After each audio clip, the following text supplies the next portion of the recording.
Greetings, Saints. I'm preparing this video to go along with the release of the amendment for the bylaws.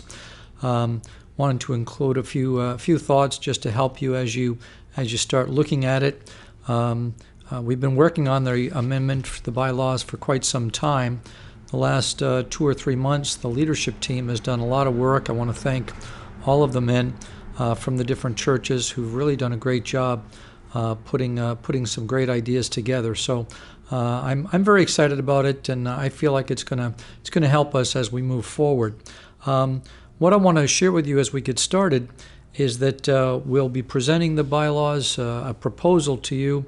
Want you to look it over in the next few days. Tuesday night in Potsdam, there'll be a gathering for as many people as want to come out to talk about it, to ask questions, to share comments. And we're looking for your input. Input on the content, the way the content in the bylaws is communicated, typos, all the way, typos, different language, phrasing. We would like to know where it's clear, where it's confusing. Your help with this in this next phase is going to be very, very important. And the hope is that we'll have a draft put together in order for us to vote on it at the annual meeting on October 26th. So a few thoughts I want to share, and I'll go through the release notes that are attached to this email. First of all, we had two main goals in the revision of the bylaws. One was to make sure that the bylaws are clear and that they're current with our church model.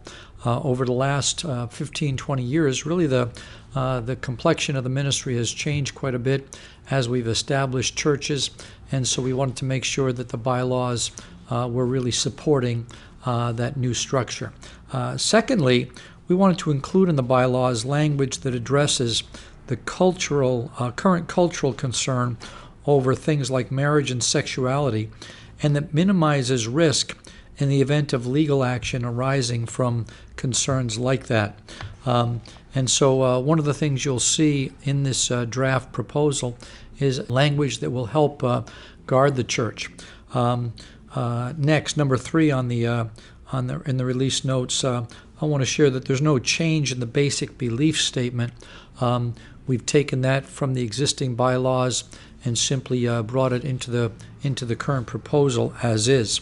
Number 4, when you see the word church with a capital C in the draft, that refers to us as a corporate entity, Christian Fellowship Centers of New York Incorporated, and that involves all 5 churches: Moira, Potsdam, Canton, Madrid, and Richfield Governor. In order to separate out the different local churches, we've used the term congregation in the bylaws. So you'll see the word church with a capital C. That's all of us as a single entity. And then congregation refers to the different entities in the different locales. Number 5, some changes and additions to observe. Number 5, statement of biblical authority. What we've done is we've included a statement that essentially states affirmatively our belief in the Word of God as the foundation for doctrine, for conduct, and for our overall approach to everything we do as a church. And so that becomes an important statement, not only on a theological level, but as it turns out, it's an important statement on a legal level. Having that in our bylaws is very, very important. Number 6, we've included a statement on marriage and sexuality. There are a lot of concerns in the current culture, a lot of pressure on churches and religious groups regarding their stance on the issues of marriage and sexuality. Christian lawyers and groups that support churches from a legal perspective have been encouraging churches for a number of years to include in their bylaws specific language that affirms the biblical position on marriage and sexuality. And so you'll find a statement to that effect in our draft. Number 7, we've included language that was absent or was vague. And what I mean by that is language that really does represents us as a legal entity. Christian Fellowship Centers of New York Incorporated is a church, but it's also a nonprofit corporation in the state of New York. And so what we realized was our existing bylaws really don't have the legal statements that we need on a number of levels, and so we've included those. Number 8, we brought clarification to the roles of the officers of the church. Again, as I mentioned before, we've tried to bring things up to date in terms of our current structure, and so you'll see that reflected, I believe, in the draft. Number 9, clarity on the office of trustee.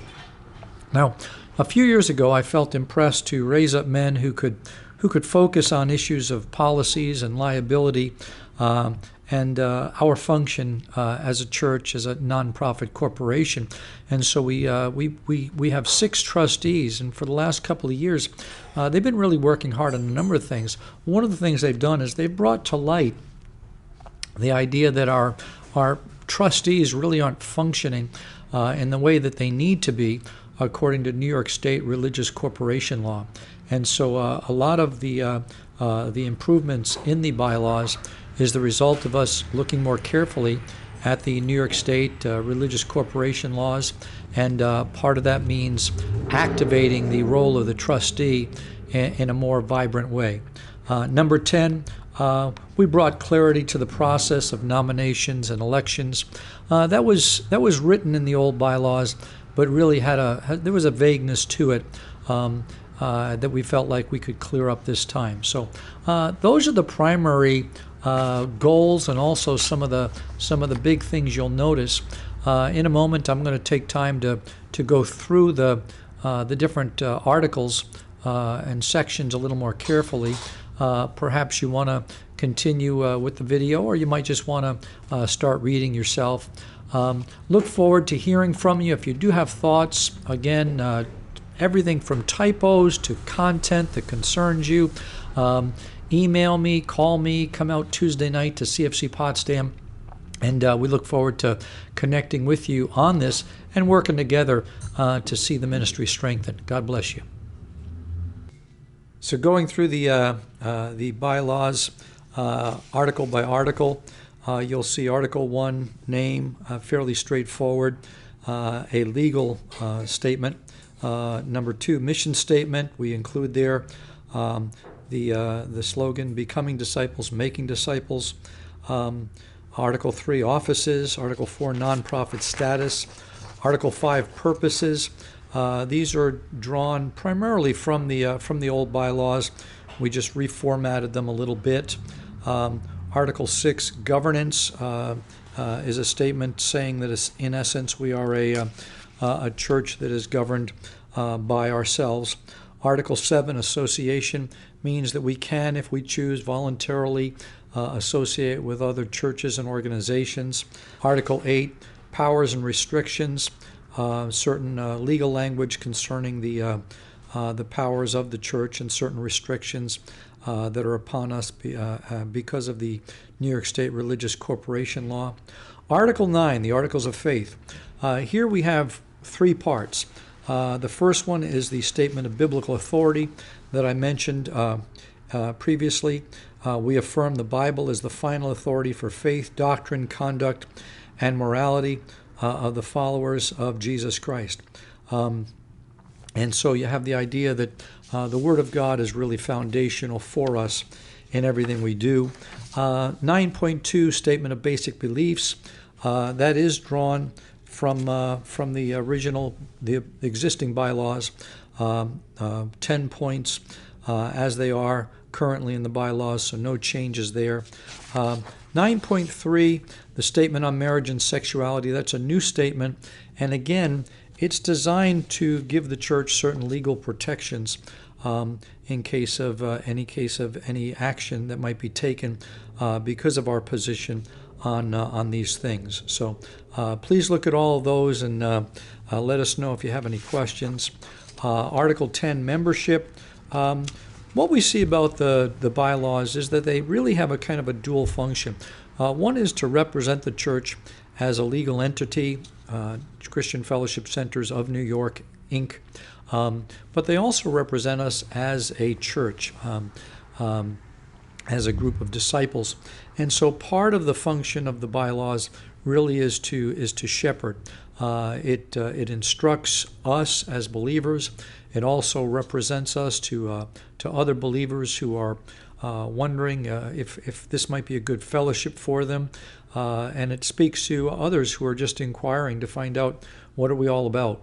And so Section 10.1.1 is a declaration of the biblical basis for membership.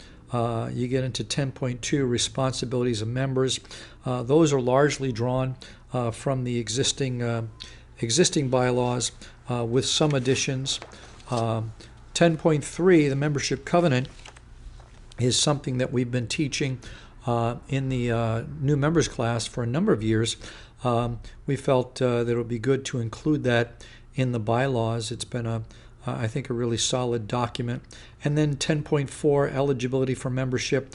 Those are largely, I think, from the existing bylaws, maybe with just some minor changes of language. You get into the other section, other articles regarding membership. Most of those are existing in the current bylaws in some form, and we pulled them together just to organize.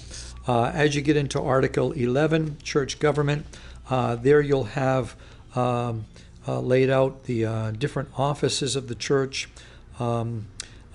Central, really governmentally, to our church is the function of the office of elder and the board of elders. And so you'll see as you read through that the elders and the board of elders really has a very central role. In addition to that, we have the local church pastors who are functioning as elders, but also who have additional leadership responsibilities and ministry duties as well. You have my position, which is the office of executive pastor, is what we've labeled it here. Again, I'm functioning as an elder in the church with additional responsibilities toward the various congregations. And so then you have the office of deacon, which I think we've done some good things in identifying how the deacons function in a really strategic support role. In Acts chapter 6, what we find is that there is already existing very, very vibrant ministry to feeding widows. The apostles themselves are very active in managing it, and they realize it's so vibrant and it's so important that they want to take this existing ministry and give it the manpower it needs, and so they raise up deacons toward that end. And so the deacons delegated by the apostles assume the responsibility of that ministry. It becomes really, really key.